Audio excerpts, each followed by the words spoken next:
Hi guys and welcome back to another video on the FPL Tips channel. Today we have with us Akhilesh and I am FPL Anshuman Deswal as FPL Tips, and we'll be talking about the first Euro game that happened yesterday night.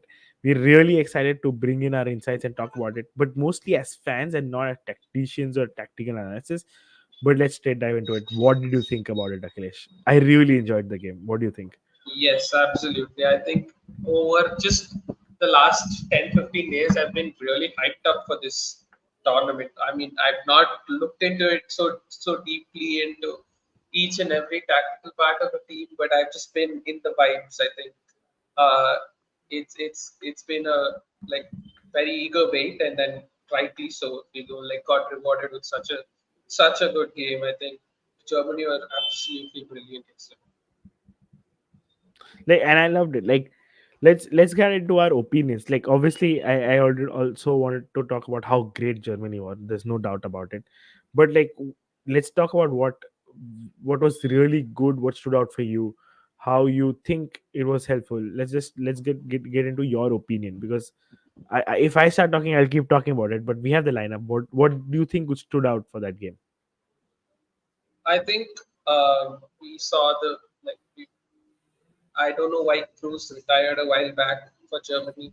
He's gonna retire again, but we saw him just dictate the play so casually. I think that was just there, and he played like 99% of his passes accurately, and that was just. I watched this game for him, and I was just really in awe with the way he's played again and again, like I've been so many times before. He was just running the show. And then again, one more guy I'd like to talk about is the player of the match, Jamal Musiala. And yeah, I mean that guy is just special. The he was one way Cruz was dictating the play, and then the other side Musiala was just running the show, and he was just like taking these pockets, carrying the ball, and some of his movement was just so slick, just so good to watch. And also overall, Germany as a group under Nagelsmann are clicking. You see the small one touch passes around the box which go on so well. The link up and understanding between Wirtz, Musiala, Gundogan, and Havertz, and not everyone staying in a static position. They're all just moving around the box. Everyone getting into their own good positions to take away shots. It's really exciting attacking football. What are your I, thoughts I about it? I mean, I loved it. I watched it like late. I was out when about half of the game. We have our flash on. I was out about half of the game, and I watched it when I came back. But fantastic. I mean, I expected Germany to do good, but this good is just phenomenal. They were, no, they were extremely comfortable. Obviously, Scotland, as I predicted, will not finish in top two. Will finish last. Looking at how they are playing, is just it could also be because Scotland were not there in the game. There's 0.02 xg, like had few touches in their center in their opposition half, just nowhere. Even like what really stood out for me in this game was that against a back five in sort of a attempted low block, I would say, Havertz, Wirtz, Musiala, and Gundogan were just running in between and behind them. Like they're smoothly switching around, running in between. They're very narrow when they're attacking. Cruz is casually switching balls to Musiala, like casually throughout the. Rudiger is putting over the top long balls. It was just very smooth for them, very easy. They made it look very easy personally, and that's what stood out. I thought German team would do really good, but this easy they would like just keep them running around. Just don't let them take the ball. 79-75% position, just exceptionally good. But now it they just have like shouted to everyone, okay guys, uh, we knew that we are decent, but we're here to attack and attack well, which other teams have to be very off. I think Switzerland will be a good test for that, because they are the actual decent defense and low block in this sort of group. Going ahead, that will be important. But I really think Germany is a very free flowing attack. That's is the kind of free flowing football you want to watch. Yeah, definitely. I think the transition from what they were under Flick to what they've suddenly become, it's a big change. And a lot of key players like Goretzka has been sacrificed for Yeah. this setup. And I think they are doing a great job with this setup. We saw a very brief 45 minutes of Robert Andrick. I think he was substituted because just went and got a silly yellow card, which was not necessary. But then he's just winning back. He looks like a sort of a monster in the middle of the pitch, uh, just winning everything back and then just circulating it. And also the two centre backs, they were also just Yeah, dominating big, like great partnership of two big centre backs who just start like who can win so many uh, yeah. balls and then just give it back to Cruz and then he'll dictate the show. Like just really comfort. Even the goal they conceded, I mean, it shouldn't have been a goal they concede, given how That's fine. comfortable they were throughout the game. But I don't think they care. I think it was very clear from the very start. We will attack. We will score goals. You can do as much as effort as you want to. We really don't care. And talking from like the stronger team to the really really weak team, which is I support like for the last place. Is there anything that stands out for you for Scotland? Do you think they have any sniff to maybe even third? I don't think they have a chance at all. But what do you think now? I put them second as you remember in the previous video, and the reason I did that was I think this is the best they've played. This is the best football they've played leading up to a tournament. They've been confident. Their team has clicked, and a lot of these players have stood out, especially their midfield of McGregor, McTominay, McGinn, Christie. Yeah, But yeah, I mean, I just don't like I mean, yesterday before the game, I actually saw them and they were really pumped, like any team would be. And then so many fans just traveled all the way to Germany. It looked like maybe this is a better year for Scotland than it has been before. Maybe they'll challenge it. But as soon as the game started, it was just all Germany, and you knew it. they just didn't have a sniff. They just didn't have a definite sniff. I do expect them to do much better against Hungary and Switzerland. Let's see about it now that they've first game they've been battered 5-1.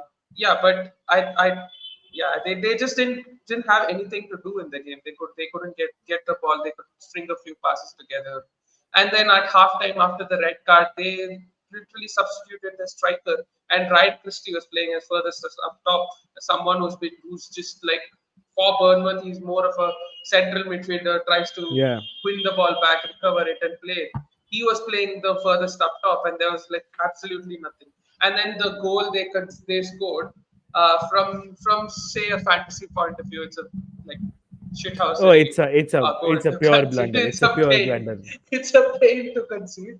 I know you're not playing the Euro fantasy, but I Yeah, am. yeah. I was a little frustrated, but all in all, I don't think Scotland were anywhere close to giving causing Germany any sort of issue this game. And then just the stats for the game for Germany was just too overwhelming. Yeah, this was just a night to forget for Scotland. So let me just quickly wrap it up. Do you have any highlight of the day or any moment for people who have not watched, or just like any moment you want to tell to people? Okay, go back and watch this. It was just fantastic. What was the Um, moment of the day for you? If I had to sum that up. I think the second goal Germany scored. It Second was goal. like yeah, the second goal that Germany scored, where the ball was switched to Havertz, and then he takes Yeah. his holds it and plays it to Musiala, and then that subtle body movement of Musiala to just get it under control, and then bang it into the roof. And then another highlight of the day was also the Fulkrug finish. Yeah, the That full was crook finish incredible. was really good. The Yeah. Fulkrug finish. It's so hard to just like catch it. You see the difference. I mean, it was from outside the box, but a couple of times Mittelstadt, like I mean, further behind from where Fulkrug was. He was trying to catch it. He's a left back, and then it just goes to the second tire. But then you look at Fulkrug, a striker, right at that, and then it's just like you can have how many of a keepers you want. Nobody's saving that. Just Nobody says that. Yeah. rocketed into the top of the net. That was also a highlight of the day. And I think we didn't discuss much about Fulkrug in the reel in the video, but I think he's going to be very important. No. Havertz will Yeah. start most of the games, but then Fulkrug is their like traditional number nine, plays up top, and But the combination of minutes, yeah. Fulkrug is also going to be very important as you go deep into the tournament for Germany. I feel. I really and I also really feel he's kind of the guy. If there is a situation where Germany is sort of stuck in a 1-all, 2-all, put him there. Put the ball up top. It could be a long ball. It could be a cross. He's the man who can actually take control. He is very good at hold up play. I think we did touch upon this, that I felt in one of the reels when I felt that okay, Fulkrug could have a shot starting because he's really good to start some games because the team could demand that, but he's really good and powerful in his what in especially what he does. For me, the moment was really in between Fulkrug or I would say the first like minute one, Rudiger has the ball. He puts a long ball over the top towards. He chests it down and almost scores. That was like I was like, okay, you got to watch that again. Like that's minute one into the Euros. Germany like we're gonna kill this game immediately. I think words were slightly offside, but still, Yeah, he that was slightly showed offside, intent. but That showed but intent. But like, yeah, yeah, that intent was really amazing because Germany is coming very from a tough. like string of poor European like world championship games right now. Like not right now, but like cup performances. So they had to Yes, really in put the a World point out Cup, there. in the previous Euros, they have not been up to the mark. 2018 World Cup, 2022 World Cup, they went off the group stage, and even in the Euro, they were not great. So, yeah, this was a statement win from Germany, and not just Yep. purely because of the result, but also because of the way they play. I think Germany are brilliant. But just another thing I noticed yesterday. I mean, it's a very absurd thing, but still, Rudiger, Cruz, whoever was playing those long passes, they were just slipping and falling down so many times, and it was sort of little hilarious. But then still, the ball is just reaching where it is destined to. But Yeah, even that happened. Yes, the first ball, it looked like he's just tried to do something. he I didn't don't know miss if it. he He caught it slipped and properly missed or it. not. Missed it. He Yes, slipped and missed it, and it's just going. And then a couple of times, Cruz also was in the same thing. He's yes. playing a long wide ball to either Wirtz or Kimmich on the right flank, and then he just slips and falls down, and you see like it's just it was absurd how many times they were slipping while playing the long ball, but they still just played it very accurately. Yeah, this is just too much. They were just too smooth with it. I feel. Yes, yes, definitely, definitely. But I okay, think we'll wrap up this video. I don't think there's much to talk about Scotland. I really feel you're in the fourth place boat now as well as I am. But three games up tomorrow: Hungary, Switzerland, Spain, Croatia, Italy, Albania. We'll not go into detail of what will happen in the game, but quick predictions. Select one side if you could put a scoreline to these games. I First think up, Hungary, Switzerland. Hungary would beat Switzerland 2-1. Oh, Switzerland are decent, but I think Hungary look exciting. I think the front three and also the wing backs in being involved. I think Hungary would be a team to watch out for. I think they would win this game too. I I actually have the opposite prediction, exactly opposite. 2-1 to Switzerland. I think it could go down to a 1-all draw. I really think this is one of those games which should go to a draw, but I think 2-1 Switzerland. Second game, Spain Croatia. I'll go first. I think it's a Spain easy win, 3-1. I really Yeah, feel the Spain national team will establish themselves as well. 3-1 for Spain. yeah. I would have said 3-0, but I'm not sure if with Laporte's fitness and probably Lenormand and Nacho will be the centre backs. So I'd say the same scoreline as you, 3-1 as well. I probably think they concede. But then I think if Spain and Germany finish top of their group, they probably are going to be facing in the quarterfinal. So that's an interesting thing, and I think both teams. I'm looking forward to them. So I'd say Spain win this competition. And last game, now this is sort of the interesting game because Italy versus Albania is one-sided in my head. But the question is how good Italy will be. What do you think the scoreline will be? I'm not sure. I don't think they would be routing this game 3-0, 4-0, 5-0.